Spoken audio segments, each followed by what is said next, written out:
Coefficient of performance या energy performance ratio, energy performance ratio EPR, ठीक है, दोनों का मीनिंग सेम है। तो ये है क्या? जैसे अगर मैं बोलूं कि रेफ्रिजरेटर की एफिशिएंसी है तो गलत नहीं है, रेफ्रिजरेटर की एफिशिएंसी है तो गलत नहीं है, लेकिन परेशानी क्या आ जाती है, आप कहोगे कि सर एफिशिएंसी तो 100% हो ही नहीं सकती, 100% से ज्यादा भी नहीं हो सकती, लेकिन सीओपी की वैल्यू 1 से ज्यादा हो सकता है, यानी कि एफिशिएंसी 1 या 1 से ज्यादा नहीं हो सकता, लेकिन सीओपी की वैल्यू 1 से कम भी हो सकता है, 1 भी हो सकता है, 1 से ज्यादा हो सकता है। तो इस नाते एफिशिएंसी नहीं बोला गया। लेकिन एक्चुअली अगर बोले कि सर सीओपी कुछ नहीं है, this is efficiency of refrigerator, तो ये गलत नहीं है, लेकिन चूंकि हमें लगता है कि एफिशिएंसी का मतलब ये होता है कि ये 1 से कम होगा, तो इस नाते हम नहीं चाहते कि हमारे दिमाग में एम्बिग्विटी हो, एम्बिग्विटी मतलब कंफ्यूजन हो, दो चीजों के बीच में कंफ्यूजन हो। तो सीओपी क्या है? सीओपी रेफ्रिजरेटर की एफिशिएंसी ही है, इसमें गलत कुछ नहीं है, लेकिन चूंकि एफिशिएंसी 1 से कम होता है, इस नाते हमने इसको रेफ्रिजरेटर की एफिशिएंसी ना कह के सोचा कि इसको अलग टर्म दिया जाए, इसको अलग नाम दिया जाए, तो उसका नाम पड़ा कोफिशिएंट ऑफ परफॉर्मेंस या इसको COPR। आर का मतलब क्या है? रेफ्रिजरेटर। आर का क्या मतलब है?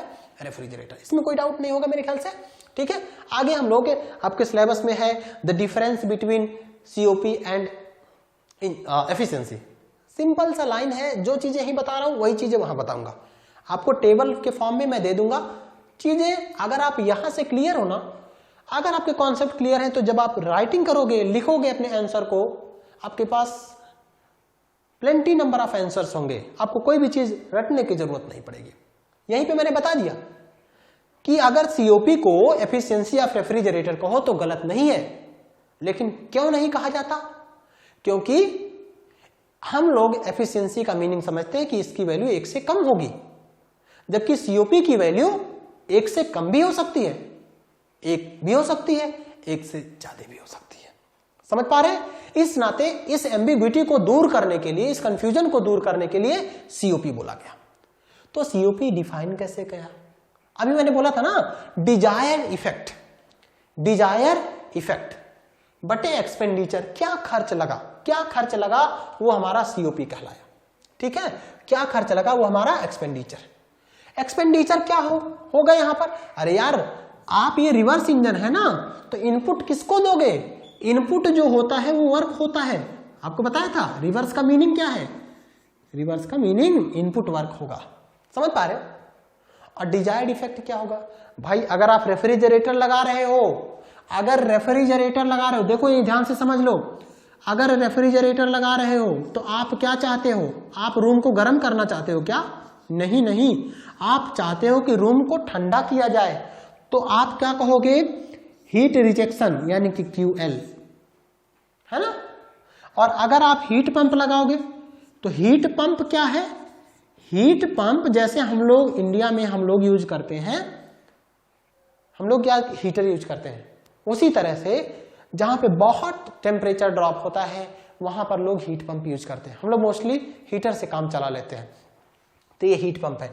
हीट पंप का काम क्या है? ठंडियों में यूज किया जाता है, ये गर्मी में यूज किया जाएगा, ये ठंडी में यूज किया जाएगा, ठीक है। किसके लिए? गर्म करने के लिए। तो इसका रिक्वायर्ड इफेक्ट हम क्या चाहेंगे कि हीट पंप से चाहते हैं कि गर्मी मिले, ठीक है। हीट पंप से चाहते हैं कि गर्मी मिले, रेफ्रिजरेटर से चाहते हैं हम लोग ठंडी मिले। तो डिजायर्ड इफेक्ट क्या हो गया? रेफ्रिजरेटर। अच्छा, इंजन का क्या होगा? इंजन किस लिए लगाते हो? एफिशिएंसी मिले? नहीं यार, इंजन से एफिशिएंसी के लिए थोड़ा लगाते हैं, इंजन निकालते हैं वर्क के लिए। इंजन किस लिए लगाते हो? क्या चाहते हो इंजन से? इंजन से हम चाहते हैं कि हमें काम मिले, वर्क मिले। समझ पा रहे हो? और इन दोनों का इनपुट क्या होगा? वर्क होगा। इसका भी इनपुट क्या होगा? वर्क होगा। इसका भी इनपुट क्या होगा? वर्क होगा। इंजन का इनपुट क्या होगा? हीट। इंजन का इनपुट क्या होगा? हीट। इंजन का इनपुट क्या होगा? हीट। समझ पा रहे हो? तो अगर मैं इसको एफिशिएंसी भी बोल दूं कि ये जो फार्मूला है ये एफिशिएंसी का फार्मूला है तो गलत नहीं है। तो अरे भाई डिजायर्ड इफेक्ट इंजन का क्या होगा, वर्क, एक्सपेंडिचर क्या होगा, हीट, तो नेट वर्क डन बटे हीट सप्लाई, यही तो एफिशिएंसी होता है। समझ पा रहे हो? इसी नाते बोल रहा हूं कि सीओपी और एफिशिएंसी एक जैसे हैं। समझ पा रहे हैं? इनमें कोई अंतर नहीं है। हमने अंतर बनाया है अपने कन्वीनियंस के लिए, हमने अंतर बनाया है अपने कन्वीनियंस के लिए। ठीक है, चलिए। तो दिस इज डिजायर्ड आउटपुट बटे रिक्वायर्ड इनपुट, है ना। तो हमारा अगर रेफ्रिजरेटर है तो हम ठंडा चाहते हैं, तो इस नाते QL बटे वर्क इनपुट, और ये नेटवर्क इनपुट है ना। आपको याद होगा इसकी वैल्यू कितना आया था, QH माइनस QL, याद है ना, this is QH minus QL। ठीक है, अच्छा अब ये आप अरेंज कर सकते हो QL अपान QH माइनस QL। देखो इसकी वैल्यू यहां रख दिया, ये फार्मूला आ गया। अगर ये फार्मूला है, ठीक है, अगर सीओपी रेफ्रिजरेटर का ध्यान से सुनिए, सीओपी रेफ्रिजरेटर का क्या आया, QL अपान QH माइनस QL। तो कहोगे कि सर ये किसके लिए वैलिड है, मैं बोलूंगा बच्चा ये रिवर्सिबल और इरिवर्सिबल दोनों के लिए वैलिड है ना।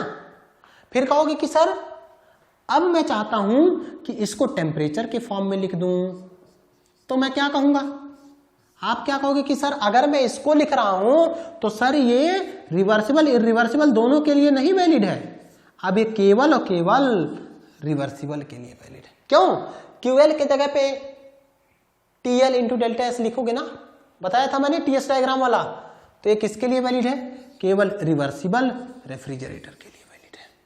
बोलो, ये वाला रिवर्सिबल इरिवर्सिबल दोनों के लिए वैलिड है, और ये वाला केवल और केवल रिवर्सिबल रेफ्रिजरेटर के लिए वैलिड है। कोई डाउट है इसमें? बिल्कुल नहीं, इट्स वेरी सिंपल, जैसा हमारा इंजन का था वही सेम यहाँ पे है, कोई अंतर नहीं है। ठीक है, चलिए अब ये तो वही कही कहानी, वही बातें हैं जो हमने देखा था।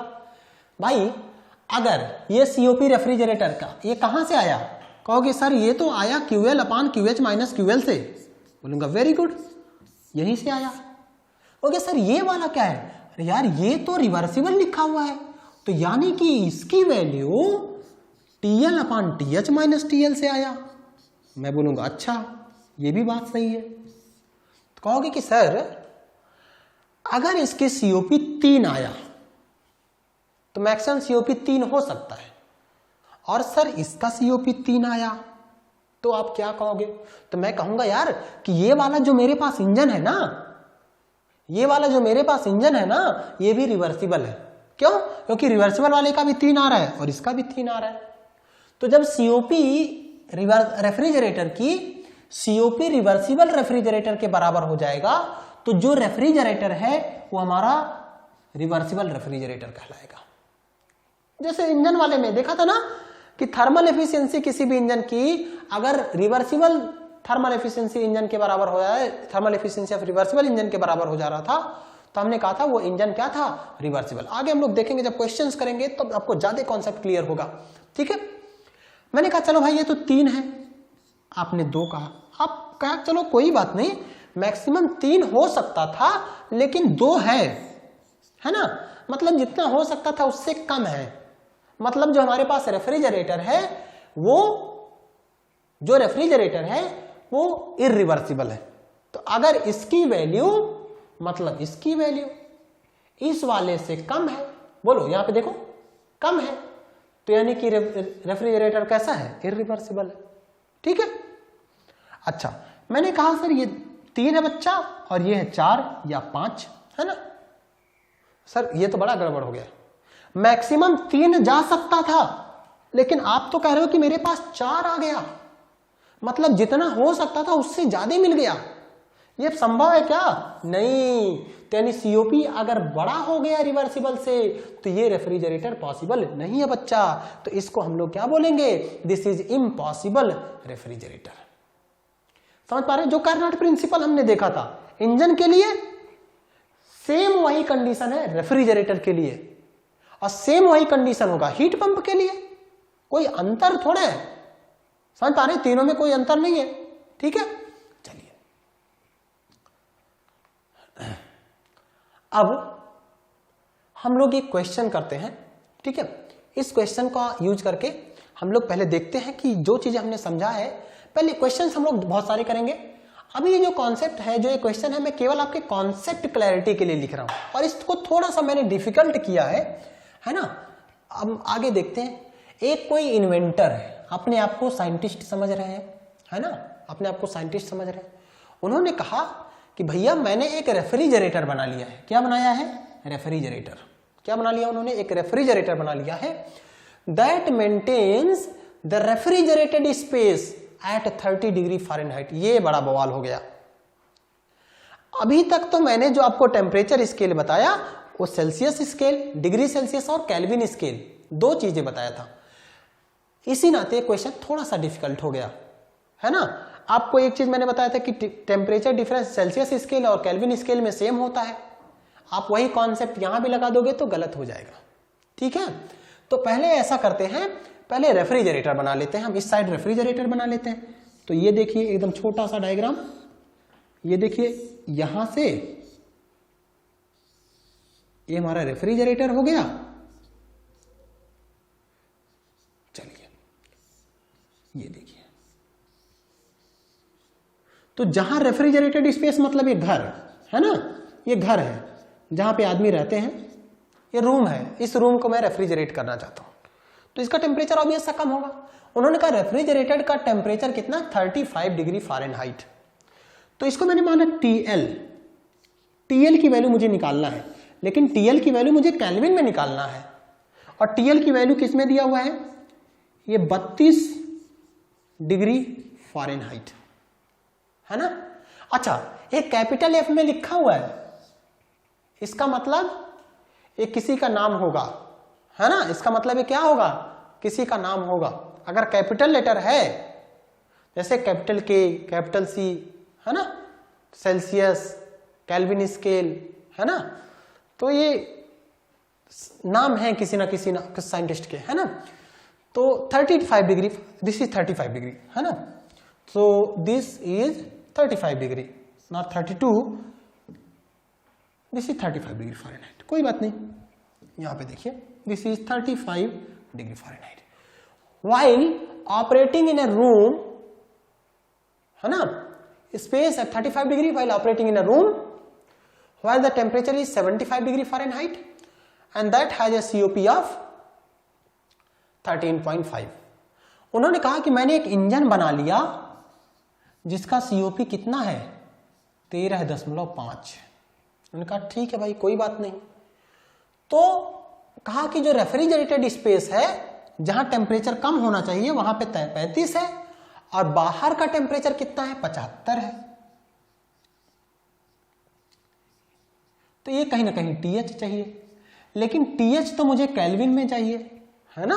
TH हमें केल्विन में चाहिए। तो मैं कहूंगा कि सर इसका क्या करूं? तो ऐसा तरीका है, आपको जो कार्नोट प्रिंसिपल पढ़ाया था कि अगर इस इंजन की COP रिवर्सिबल से कम होगा तो मतलब जो इन्होंने बनाया है वो सही तो है, लेकिन वो इरिवर्सिबल इंजन है। समझ पा रहे हो? बराबर हो गया तो रिवर्सिबल इंजन है, लेकिन फिर भी सही है। लेकिन अगर जो यहां से COP मैं निकाल रहा हूं इस वाले COP से कम आ गया तो मतलब ये संभव नहीं है। आगे हम लोग देखते हैं, थोड़ा सा एम्बिग्युइटी वाला स्टेटमेंट बोल दिया, अभी सब चीजें क्लियर हो जाएंगी। इसको पहले COP निकालते हैं। COP निकालने से पहले जो सबसे बड़ी परेशानी है कि इसको केल्विन स्केल में कन्वर्ट करना, ठीक है। अब जिसको फार्मूला पता होगा वो तो एक लाइन में कर देगा, कहेगा सर एक फार्मूला मैंने पढ़ा था C/5 F-32/9, है ना।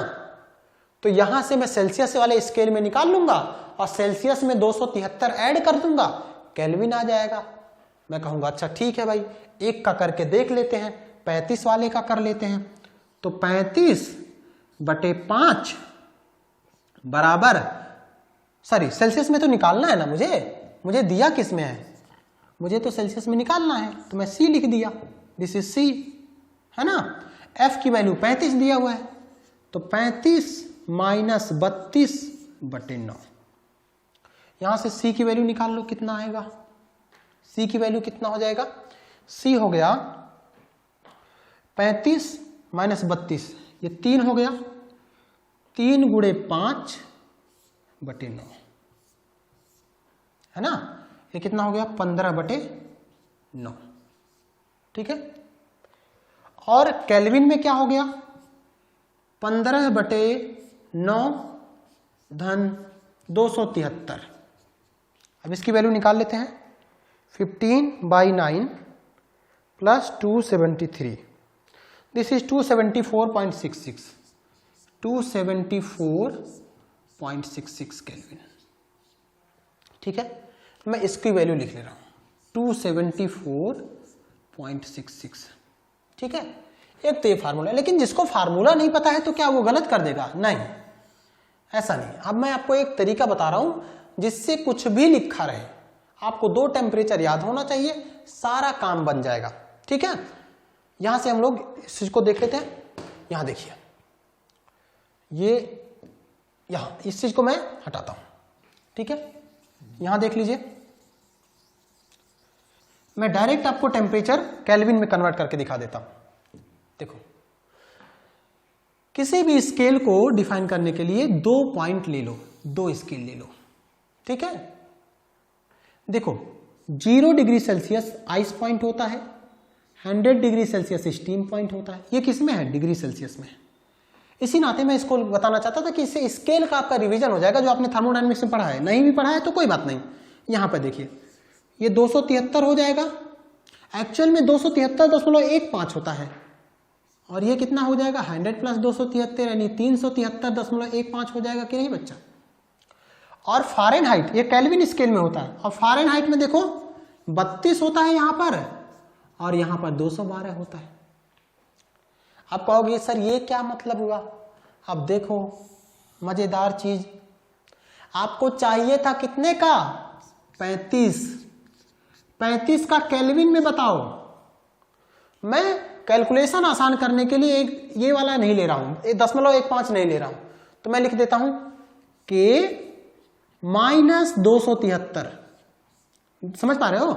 इसमें से ये वाला घटा दिया, बटे इसमें से ये वाला घटा दो, बटे 373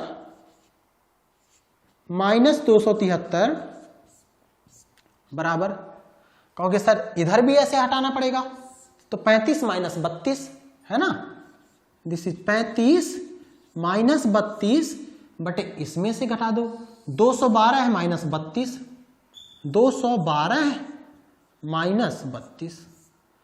अब क्या यहां से के की वैल्यू नहीं कैलकुलेट कर सकते हो? के की वैल्यू कैलकुलेट कर लेते हैं, है ना।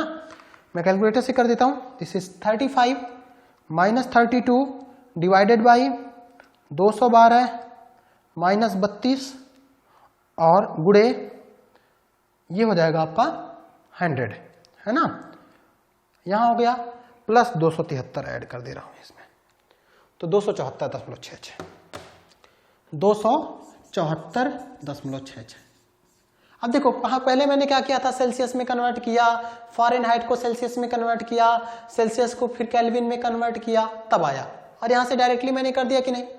अब कहोगे कि सर 75 वाले का करके दिखाओ, तो 75 वाले का करने का कोई मतलब नहीं। यहां देखो, इसको कर दो 75, इसको कर दो कितना 75, ये देखिए, ये इसको कर दो 75, तो के माइनस 273 यही रहा, बोलो 373 माइनस 300 ये वाला हो गया, 75 माइनस 32। अब 35 के जगह पे आप क्या लिखोगे? ये वाला हटा दो, इसके जगह पे क्या लिख दोगे बच्चा? इसके जगह पे लिख दोगे 75 माइनस 32 बटे 212 माइनस 32। यहां से कैलकुलेट कर लो, तो यहां से कैलकुलेट करोगे तो ये वैल्यू 274 तो आएगा नहीं। इसकी वैल्यू देख लेते हैं हम लोग कितना आएगा। ये हो गया 75 माइनस 32 बटे 212 माइनस 32 गुड़े 100 प्लस 273, यह आया 296.88, 296.88 केल्विन। तो यहां हो गया 296.88 केल्विन। अब मेरे ख्याल से आपकी कोई अब परेशानी नहीं है। ये वाला देख रहे हैं, ये बहुत आसानी से हमारे निकल गया 296.88 केल्विन। अब हम लगाते हैं रिवर्सिबल वाला, ठीक है, रिवर्सिबल वाला। ये स्केल में हटा दे रहा हूं। रिवर्सिबल पहले मानेंगे कि ये इंजन, ये जो रेफ्रिजरेटर है ये क्या है, रिवर्सिबल का है। तो अगर रिवर्सिबल है, अगर ये रिवर्सिबल है तो भैया इसका सीओपी तो कुछ ऐसे बनेगा, रिवर्सिबल है तो कहोगे कि सर ये रेफ्रिजरेटर है तो TL अपान TH माइनस TL कर लोगे। TL की वैल्यू कितना कहोगे, कहोगे कि सर ये तो 274.66 है बटे, चलो भाई TH माइनस TL कर लो तो कहोगे कि सर ये 296.88 माइनस 274.66। हम लोग ये सर अगर ये रिवर्सिबल होता ना, अगर ये रिवर्सिबल होता तब इसकी जो वैल्यू आती वो आता 274.66 डिवाइडेड बटे, ठीक है, इसकी वैल्यू आता 12.35। इसकी वैल्यू कैलकुलेट करोगे ना तो यार 12.35। ये तो बवाल हो गया। अगर ये रिवर्सिबल होता ना, अगर ये रेफ्रिजरेटर रिवर्सिबल होता तब इसका वैल्यू 12.35 मैक्सिमम आ सकता है। लेकिन इन्होंने क्या कहा, इन्होंने कहा भैया मैंने जो इंजन बनाया है ना उसका सीओपी कितना है, उसका सीओपी है 13.5। अरे यार इतना मैक्सिमम हो सकता है, आपकी वैल्यू तो उस मैक्सिमम वाले से भी ज्यादा आ रहा है। तो क्या ये पॉसिबल है क्या?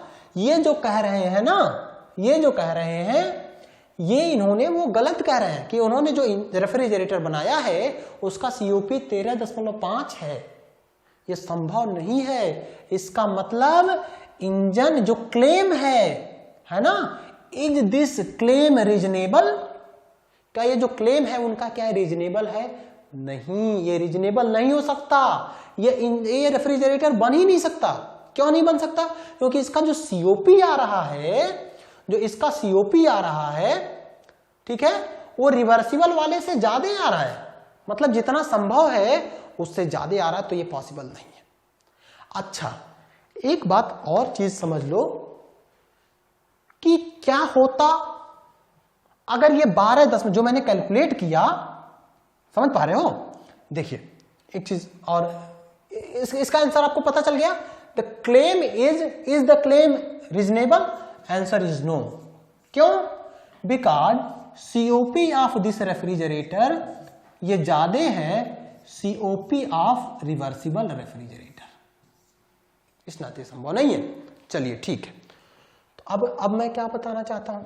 मैं बताना ये चाहता हूं, इस वाले थोड़ा सा स्लाइड पहले आते हैं, ये वाला। अगर ये दोनों का मीनिंग क्या हुआ? क्या ये संभव है? बिल्कुल, ये पॉसिबल है, ये पॉसिबल साइकिल है। और ये क्या है? ये इम्पॉसिबल है। ये मैं बताना चाह रहा था। समझ पा रहे हो? ये दोनों पॉसिबल है। एक रिवर्सिबल बन जाएगा, एक इरिवर्सिबल, तो पॉसिबल दोनों है। और ये हमारा क्या बन जाएगा? इम्पॉसिबल।